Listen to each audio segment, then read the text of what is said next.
অতিরিক্ত গাছ কাটার ফলে পৃথিবীর উষ্ণায়ন বৃদ্ধি পাচ্ছে, তাই গাছ লাগান, প্রাণ বাঁচান। নমস্কার বন্ধুরা, মুর্শিদাবাদ কিচেনে আপনাদের সকলকে স্বাগত। আপনারা জানেন মুখরোচক ও সুস্বাদু খাবার মানেই মুর্শিদাবাদ, তাই মুর্শিদাবাদ কিচেনে আপনারা চোখ রাখুন এবং আরও নতুন নতুন রেসিপি পেতে আমার চ্যানেলটিকে সাবস্ক্রাইব করে আমার পাশে থাকুন। বন্ধুরা, আজকে আমি ছোট্ট ছোট্ট বাচ্চাদের জন্য একটা নতুন রেসিপি নিয়ে চলে এসেছি, যার নাম ডিম পাস্তা। আজকের এই রেসিপিটি বাচ্চাদের খুবই একটা পছন্দের রেসিপি। তো আসুন পাস্তাটা বানিয়ে ফেলি।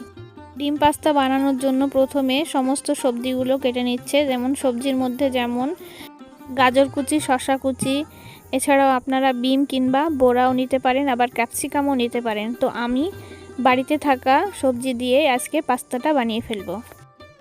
বন্ধুরা, পাস্তা বানানোর জন্য উনুনটা ধরিয়ে নিয়েছি। এবার কড়াইতে জল দিয়ে দেব।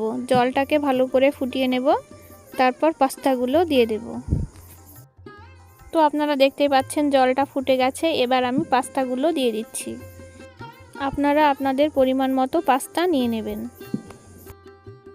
এবার আমি পাস্তার মধ্যে সামান্য লবণ দিয়ে দিলাম, যাতে পাস্তাটা ভালোভাবে সেদ্ধ হয়ে যায় আর লবণটা ছড়িয়ে পড়ে।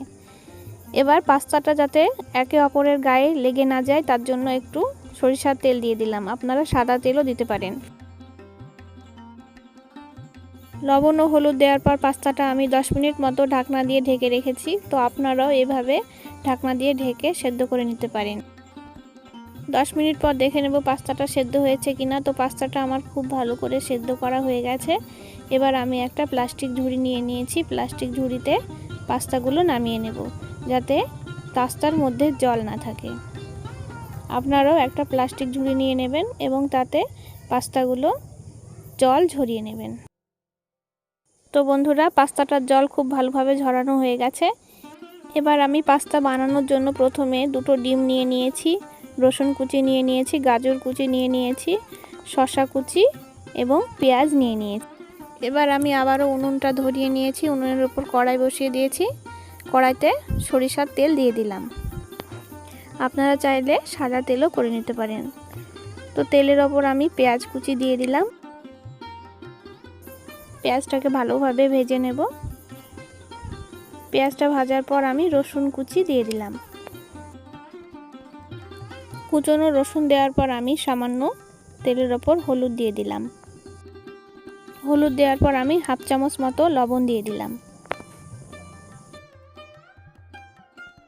লবণ দেওয়ার পর আমি হাফ চামচ মতো ধনে ও জিরে গুঁড়ো দিয়ে দিয়েছি। এবার নাড়াচাড়া করে ডিমটা ফাটিয়ে তেলের উপর দিয়ে দিলাম। বন্ধুরা, আমি এখানে দুটো ডিম নিয়ে নিয়েছি। আপনারা চাইলে আরও ডিম নিয়ে নিতে পারেন। তো ডিমটা তেলের ওপর দেওয়ার পর এবার ডিমটাকে ভালো করে ভেজে নেব। আপনারাও এভাবে ভেজে নেবেন। বন্ধুরা, আপনারা অনেকে আছেন পাস্তা রান্না জানেন না, তো আপনারা আমার এই রেসিপিটা ফলো করে শিখে ফেলতে পারবেন। ডিমটা ভেজে নেওয়ার পর আমি হাফ চামচ মতো লঙ্কার গুঁড়ো দিয়ে দিয়েছি। এবার হাফ চামচ চিনি দিয়ে দিলাম। আপনারা চিনি নাও দিতে পারেন। অনেকে আছেন ঝাল ঝাল খেতে পছন্দ করেন, তো তারা চিনিটা নাও দিতে পারেন। এবার সব উপকরণগুলো ভেজে নেওয়ার পর আমি পাস্তাটা দিয়ে দিলাম। পাস্তাটা দেওয়ার পর আমি ভালো করে নাড়াচাড়া করে নেব। বন্ধুরা, অনেকে আছেন এই পাস্তাটা পাঁপড় বলে অনেকে ভেজে খান। অনেকে বলতে আমিও প্রথমে পাঁপড় বলে ভেজে খেয়েছিলাম, কিন্তু পরে জানতে পারলাম যে এটা পাস্তা, এটা রান্না করে খাওয়া হয়। তো আমার মতো কে কে জানেন না, অবশ্যই আমাকে কমেন্ট করে জানাবেন।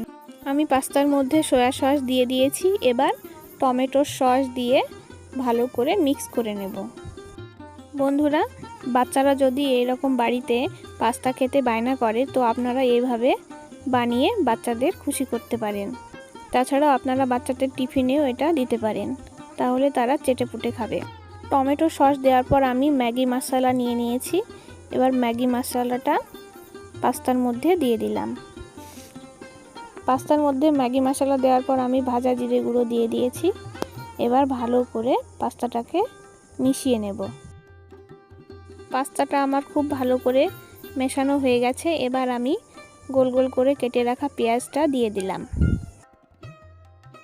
পেঁয়াজ দেওয়ার পর আমি গাজর কুচি দিয়ে দিলাম। গাজর কুচি দেওয়ার পর আবারও পাস্তাটাকে মিশিয়ে নেব। এবার শসা কুচি দিয়ে দিলাম। তো তো পাস্তাতে সব সবজি আমার মিশিয়ে নেওয়া হয়ে গেছে।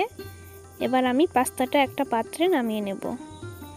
বন্ধুরা, পাস্তাটা শুধু বাচ্চাদেরই পছন্দের রেসিপি না, এটা সবার প্রিয় একটা রেসিপি। তো আপনারা ঠান্ডা দিনে এইভাবে পাস্তা বানিয়ে খেতে পারেন। বন্ধুরা, রোজ রোজ বাঙালি খাবার খেয়ে নিজেকে যেন বোর লাগে, মনে হয় একটু অন্য রকম খাবার খাই। তো আপনারা এইভাবে পাস্তা বানিয়ে বাড়িতে খেতে পারেন। আর বাড়িতে পাস্তা বানিয়ে খেতে কেমন হয়েছে আমাকে কমেন্ট করে জানাতে ভুলবেন না। তো পাস্তাটা আমার হয়ে গেছে, আপনারা দেখতেই পাচ্ছেন। পাস্তাটা সার্ভিংয়ের জন্য আমি প্রথমে টমেটো সস দিয়ে দিয়েছি। এবার টমেটো সসের ওপরে শসা কুচি ছড়িয়ে দিলাম। তো বন্ধুরা, এরকম আরও অনেক নতুন নতুন রেসিপি পেতে আমার চ্যানেলটিকে সাবস্ক্রাইব করবেন। আর আমার চ্যানেলে নতুন হয়ে থাকলে আমার চ্যানেলটিকে সাবস্ক্রাইব করার জন্য অনুরোধ রইল। এবং আমার চ্যানেলটিকে যারা সাবস্ক্রাইব করেছেন তাদের জন্য অসংখ্য ধন্যবাদ রইল। এবং আমার রেসিপিটি ভালো লাগলে একটা লাইক দেবেন এবং কমেন্ট করে আমার পাশে থাকবেন, যাতে ভিডিওটা অনেক দূর যেতে পারে। তো দাদিমা চলে এসেছে, এবার পাস্তাটা টেস্ট করে বলবে। দাদিমা, পাস্তা খেতে ভালো লাগছে? খুবই ভালো লাগছে, দারুণ ভালো লাগছে। পাস্তা কোনোদিন খেয়েছেন আপনি? না, কোনোদিন খাইনি, আজ খাচ্ছি।